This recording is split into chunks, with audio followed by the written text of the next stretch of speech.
ప్రేక్షక మిత్రులందరికీ కూడా శుభాకాంక్షలు. ఫిబ్రవరి నెల రాశి ఫలితాలని మనం తెలుసుకోబోతున్నాం. అన్ని వర్గాల దృష్టి పెట్టుకొని గోచార గ్రహస్థితులన్నింటినీ దృష్టిలో పెట్టుకొని చెప్తున్నాను. జాతకం అనేది పడుతున్న వర్షానికి ఒక్క గొడుగు మాత్రమే, కానీ జాతకం జీవితం కాదు. మీరు మిమ్మల్ని నమ్మండి, మీ ఇష్టదైవాన్ని నమ్మండి, మీరు చేయాల్సిన బాధ్యతను ఖచ్చితంగా నెరవేర్చండి. భగవంతుడు మీతోనే ఉంటాడు. మనం ప్రయాణంలో ఒక స్పీడ్ బ్రేకర్స్ ఎలా ఉంటుందో అలా జాతకాన్ని వాడండి. ఈ యొక్క జాతకం, ఈ వీడియో మీ యొక్క వ్యక్తిగత జాతకానికి ఒక 30% మాత్రమే వస్తుంది. మీ యొక్క సంపూర్ణ జాతకం మీ యొక్క date of birth, time of birth ద్వారానే వస్తుంది. కాబట్టి జాతకం పడుతున్న వర్షానికి గొడుగు. మిథున రాశి మిత్రులారా, ఫిబ్రవరి 2026 మీకు శుభాశుభ ఫలితాలు ఎలా ఉన్నాయి అనుకుంటే, మీ మాటే మీ బలం, మీ మాటే మీ బలహీనత, రెండు కూడా కొంచెం. అందుకని ఏం చేయాలి?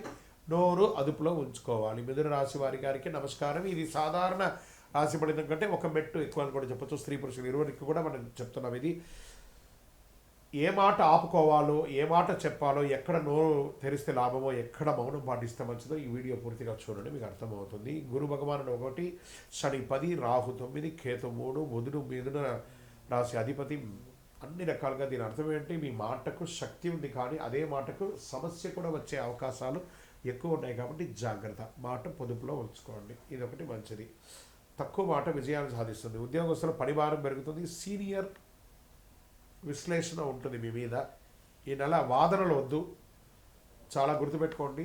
కొంతమందికి మీ ఉద్యోగాలు కూడా పోయే అవకాశాలు ఉంటాయి మీ యొక్క తొందరపాటు నిర్ణయంతో.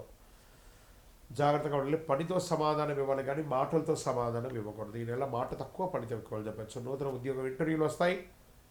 ఓవర్ కాన్ఫిడెన్స్ వల్ల ఛాన్స్ పోయే అవకాశాలు కూడా ఉన్నాయి. అదనపు వివరణ వద్దు, జస్ట్ వాళ్ళు ఏం అడుగుతున్నారో అది చెప్పండి చాలు.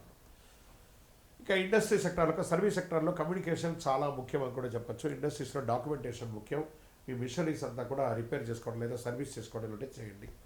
వ్యాపారంలో మాట ఒప్పందాలు ప్రమాదం. ఒకరికొకరు కలిసేటప్పుడు జాగ్రత్తగా, పార్ట్నర్షిప్ చేసేటప్పుడు జాగ్రత్తగా ఉండండి. రాత లేకుండా ఏ విధమైనటువంటి డీల్ చేయండి.